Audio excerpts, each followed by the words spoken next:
If you didn't see the last video, we made this replica of Mihawk sword Yoru from One Piece, and so hopefully in this video we will finish off the rest of the cosplay. So the hat, necklace, jacket, belt, trousers and boots, with any luck. So with that all said and done, let's get straight into it.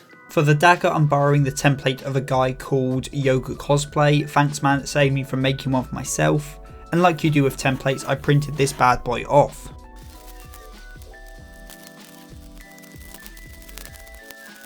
Now how this is going to work is we have 3 layers of 5mm EVA foam. The middle layer will have a small groove cut out of it to insert the blade, and this will then be hidden by 2 other layers. So let's get to cutting. Try to make as straight a cut as you can, unlike me, but in the end we can always cut material off to make it all neat, so don't treat this as life and death.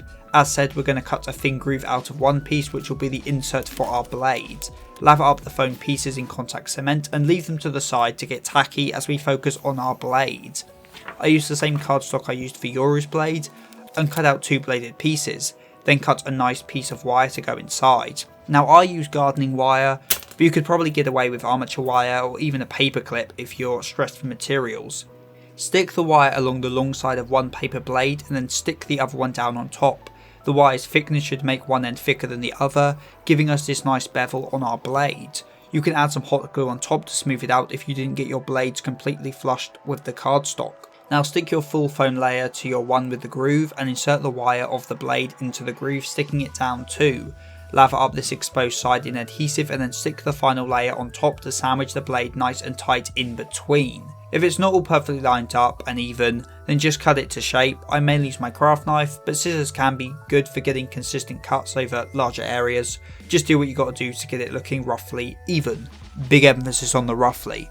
For the blade cover part, we just got to cut out 3 rectangles, following the template of course, and then cut the inside out of one of them, including one of the smaller sides to give you like a rectangular N. Stick the weird end down onto one of the full rectangles and then the other one on the other side, sandwiching it so it's hollow on the inside but complete on the outside. And then simply slip it over the blade and we get a completed cross. Now for painting, make sure to prime, which I didn't do as I didn't have any on hand, and it's easier to spray paint, but as you can see mine ran out, so okay, let's paint it black the old fashioned way. After everything's black, mask off the blade and get to adding some bling. Like on Yoru, I want a more realistic look, but if you want the anime colour scheme then just paint this thing gold all over, as many layers as you need to make everything one uniform colour. For me though, I want some black to still shine through since it just gives a bit of an aged look, so I'm just giving it some light gold passes till I get a level of gold I'm happy with. This can take some time, so don't rush it, and you may even need to add some more black or wipe off some gold with a piece of toilet roll just to get it right. For the blade you'd ideally mask it, but these little bits of blade shaped tape are just too fiddly for me, so I, freehanded it, adding some silver acrylic to the edges of the blade. And then as we do on this channel, lots of clear coat. For the necklace part of the dagger, I just cut off some old string I had lying around. Make sure to put it around your neck before cutting just to make sure it's the right length. I aim to have the cross hanging around where my pecs are, but you do you. And then just pull it through a blob of brown acrylic. It's a little messy and you might want to use your fingers to really rub it in, but it gives a nice natural look. If some of the string's original colour stays, that's fine. Again, just makes it look more natural and dirtied up. To attach it, I cut some small grooves in either side of the cross with my craft knife, and then as we do on this channel, put a blob of hot glue on one end of the string and stick it into the little groove. Repeat for the other end, and there you go, dagger necklace complete. For the hat, you could buy some cowboy hat online and add a feather to it, but none I found are accurate to this Mihawk figure I have, which I've now realised isn't accurate to his manga hat, which isn't accurate to his anime hat, which is also not accurate to this anime hat, so I'm making my own. Moral of the story, make whatever hat you want to make.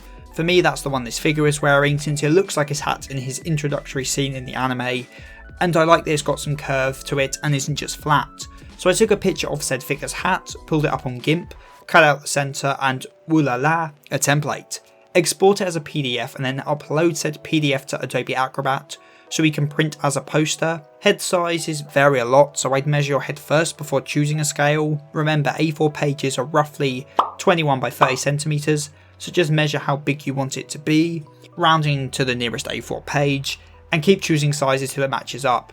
Hey, there's probably some maths and a proper science to this, but I ain't got time for that. Once the hat's printed out, stick the pages together and cut it out, leaving you with a brown ring. Trace this out onto 5mm EVA foam and cut it out. I ended up cutting this a lot smaller in the end by just, trimming off the edges since it turned out a bit too wide, but then the hole in the middle was too small, so it makes the hat bulge a bit when I wear it. So yeah, maybe learn from my mistakes and make your hole bigger, or I guess use a template I put in the description with an even bigger hole. Cut a strip of EVA foam and lay it out inside of the hat's hole, making note of when one end meets the other, just so you can cut it down to the right size. Though again, to avoid my mistakes, leave a little bit more than you need. Much better to have too much than too little, as you will soon see. Also check to see how high it is, cutting it down if it's too tall. Using more contact adhesive, lather up the inside of the hole, and then stick down the strip joining the ends with contact cement. This is why you'd rather have too much, as I didn't have enough, leaving this ugly gap. To fix this, I wedged a triangular piece of foam in the gap, and then filled the seams and gaps with Liquidex. This is pretty good stuff for seam filling and patching up any accidental cuts or holes you make in the foam. If you do use it though, make sure to smooth it over with a wet finger, really helps leave a smoother finish on the foam with the least residue left on it. Or just don't make the mistake to begin with, that's a little smarter. For the top of the hat, you can just use the piece you originally cut out when you cut out the brim of the hat, but if not, just use the template to cut out a new piece. Cement up the inside of the strip, like so, and then slot in the top. To achieve my desired shape, I arc the top so it's higher on the edges, but you can have it flat if you prefer. To give a leather-like texture, ball up some tin foil and just press it into the surface of the foam. Now the fun bit, shaping the hat. If you want it flat, then great, leave it alone. But if not, use a heat gun to warm up the foam. EVA foam is heat forming, so if it cools while in one position, it will usually maintain said position. So the key is to heat it up, put it on your head, shape it to your desired position, and hold it in place till it cools. This may take a while to get just right, but in the end, you'll get there, trust me. Next, painting time. Since I'm out of black spray paint, I did all of this by hand, giving a couple coats of acrylic. To add some weathering, I painted in some brown in certain areas and then dabbed it off with toilet roll, just makes it look a little more worn. And then flip the hat over and lightly spray the bottom with red spray paint, only lightly so the black still shines through, gives a nice more crimson look, or just buy crimson spray paint to begin with. And of course a layer of clear coat. All that's left for the hat is its iconic feathers. I used some 20cm ostrich feathers for this, since they are nice and plumy. I cut off the end of one feather and then tested to see whereabouts on the hat it looked best. Once I picked my spot, I stuck this end to the side of the hat with some classic hot glue. You could leave it at that, but this feather was a little short for my liking, so I hot glued a second feather to the back of the first. And perfect, much better length, and it even droops a bit over the back of the hat. What a success. Now finally to get onto some clothing. Now Mihawk's trousers are either white in the manga or like a bluey purple in the anime. Now my Yoru has anime colours, not manga ones, so I really should use the anime colours. But I think the white trousers look better, so that's what I went for. It's a hybrid design after all, so I can, pick and choose. Though since this is a more realistic take on Mihawk, I feel pure white trousers wouldn't cut it, so instead I'm going to go for a very weathered and worn white trouser look, in other words like a tannish grey colour. Almost like the colours of live action Mihawk's trousers, which wasn't on purpose. To achieve this I went and brought some light grey trousers, though they came out a little darker and a little greener than I expected. But hey, we're going to be weathering and aging them to hell, so call it a little more of a challenge. First thing I did was give them a soak in boiling tea water. The hot water helps soften up the fabric and the tea is going to give a nice base staining to the entire thing. You may want to give them a bleach soak first to really weaken the fabric up, but you never know how bleach will react to certain dyes. So I'm choosing the longer and safer route, that if you do choose to bleach, maybe test it on one little bit of the fabric first just to make sure it doesn't destroy the dye or anything. Leave them to dry overnight and then we get on to the fun part. Now sun fading is great. It works better if you don't live in the rainy old UK and you don't try to do this in October, but in summer it works a treat. Put your trousers out in a sunny spot and pour boiling water on top to loosen up the fabrics, and just leave them out to fade in the sun. It works quite well to throw them on some roof or just a spot that gets a lot of sun, and turn them over every few days so one side stays as faded as the other. Ideally you do this over a few months, but I'm impatient, so I only gave them about a week and a half. It's also wise to give a few tea washes every few days to make them look nice and worn. I tend to add more tea staining around the pockets, belt loops and flies. Just any areas that you think would get touched the most and so would gather the most dirt and grime. There's no perfect method for this, so just give it as much or as little as you think it needs. Mine have ended up quite stained by the end, but considering these are meant to be worn by a pirate who spends a lot of time sailing around in a coffin, I think these look about right. And overall, I'm very happy with the colour and the amount of soiling on them. Next, let's tackle the boots. I bought these generic black pirate boots online for like 25 quid, and they're pretty good already. I actually used a brown pair of these exact boots for my Kazuma cosplay from Konosuba, and may use another pair for my Nothing Happened Zoro cosplay whenever I get around to it. Also, I know it's bad luck to put new shoes on a table, so let's hope nothing about this cosplay goes horribly wrong. To start with, I want to add a bit of weathering to the boots. Not too much, but just a little. As you can see, I'm applying some brown acrylic paint just around the bottom of the boot. No real method to the madness, just sporadic bits of paint, making sure to rub off the excess with some toilet paper. I've used quite a dark brown, so it may not show up from a distance, but up close it adds a nice bit of depth to the boots, so they aren't just pure black. Now, Mihawk's boots also have these strap things on them, so that's going to be our next job. I cut 4 strips off of this large piece of faux leather I had lying around. I'm not trying to be too neat with the cuts, just because I feel having stuff not look exactly straight and even is going to help sell the more weathered and aged look. I made sure the strips were a bit over the circumference of the boots, since we want a little hanging off since, you know, they're meant to be straps. For these I just painted them with more brown acrylic, nothing special here. I did paint the back sides too, but you don't really need to be too thorough here, it's just in case the edges of the ends end up visible for some reason. Since these are straps, we also need some buckles. Now I have this buckly thing lying around that I was going to use for my Leonidas cosplay, but since I've only got one of them, I can't exactly use them, but I can use it as a template to cut out some more buckles from some craft foam. And then obviously I'm painting them gold. And oh yeah, something I forgot to do but you definitely should do is paint them black or brown first, you know, like I did with the Dagger, and then put the gold over the top to help them look more realistic. You'll see what I mean again when I get onto the belt buckle. Once everything is painted, you may need to do a few coats. It's time to stick the straps down. It's easier to do this while wearing the boots, and as simple as just, you know, hot gluing the back of the strips and sticking it around the top of the boots, like this. Leaving the end hanging so you can just slide the buckle through like so, and then glue it down into place. I just did this another 3 times and the boots are complete. The belt comes up next, and for this I used this old belt I had lying around. It did belong to my late grandfather, but it's really not a style I'd ever see myself wearing normally, so I thought the least I could do is wear it as part of a cosplay, instead of just leaving it at the bottom of a drawer never to be worn. It's a little too dark, so I gave it a coat of brown acrylic, which really helps the details on it pop, and I think those details, you know, flowery and leafy, it just kind of suits Mihawk quite a bit, and it kind of almost matches the markings on the sleeves. For the belt buckle itself, I made it out of more craft foam. First I cut the rough shape out and then cut a second one, which, you know, I cut the middle out like this, which leaves like a nice rim. Using good old contact cement, I stuck down the rim on top of the solid piece, giving this nice piece with a bit of dimension to it. For the inside details, I used a hot glue gun, like I did with Yoru, just crisscrossing a little to give some kind of pattern I like, and unlike Yoru, this actually turned out looking quite good. I painted this all brown once the glue had set, since as well as running out of black spray paint, I also ran out of black acrylic, and then went over the top with gold. The brown shines through, giving it a more dirty and aged look, which is what I'm after. Since it's quite big, I decided it's easier to just velcro it to the belt than just to permanently stick it to it, so that's what I did using some sticky back velcro. And with that, the belt is complete, leaving just the coat. Now, I could have sewn this from scratch, but I'm a lazy man, so I did buy this jacket online for like 50 quid. I thought I'd have to modify it a lot, but it actually is pretty good. And so all I'm really going to need to do is a bit of weathering and adding some straps to the back to hold Yoru. Oh, it also came with this shocking belt and trousers, but I think I'll use the belt for my Leonidas cosplay, once we get a goddamn coloured image showing his belts. Like, side rant, this fight in Wreck of the Ragnarok has been going on since May, and we still don't have official colours for Leonidas from the waist down, so I can't finish the cosplay since I don't know what colour his belts or knee pads should be. It's really annoying. Anyway, side rant over. And I'll use these trousers maybe for Nothing Happened Zoro. They are disgusting material, so they probably won't be too bad if I, you know, rip them up to hell and cover them in fake blood.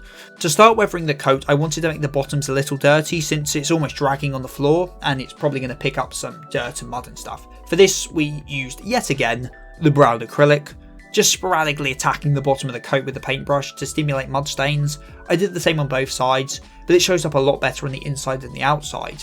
Then I put on the kettle.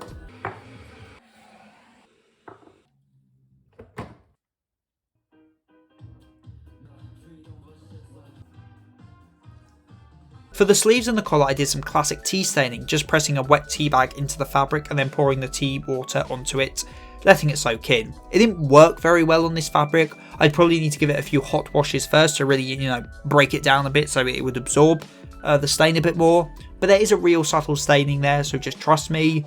You could always go way more overboard in the weathering, but even though I'm going for a more realistic take on Mihawk, Mihawk is still quite a, not fancy character, but I don't see him as someone who's just going to be wearing absolutely filthy clothing. Like some soiling on the bottom and a bit I can see, but I don't see it being, you know, filthy. I feel he's got a bit more standards than that, even if he is, you know, a pirate. So I left it as it is, but, you know, in the future I may dirty it up a bit more. I'll just see how I feel. Anyway, finally the back straps. Since I want to carry Yoru on my back, I used this old belt my mate once lent me and cut it into 2 strips. I glued these strips together at the ends to make some loops, and of course painted them with some brown acrylic. I mean, what else would it be? I then hot glued them to the back of the coat, though I didn't get this on camera, but I did end up taking them off and sticking them higher up. So that's a bit of advice. The loops probably want to be higher up than you think they will be. And then I used super glue the second time over hot glue, just because the sword was hanging way too low and the glue didn't seem the most secure thing in the world, so be aware if you do this yourself. Once they're glued down in the proper places though, it all worked a treat, and I can now, you know, put Yoru through them. It's a bit tricky to slide Yoru in and out of it, so what I found is easier is just to pull Yoru apart at the hilt and just slide it in the bands. If you're taking it off your back when you're wearing it, you basically just got to take the sword apart and then reassemble it once you've drawn it. And if you want to put it back on your back, you kind of take the jacket off, but you know, it's compromise guys, it's cosplay at the end of the day. The point is that even if it's a bit tricky, I can now hold Yoru on my back, like Mihawk does in the show. So how about I show you what it all looks like when I put it on.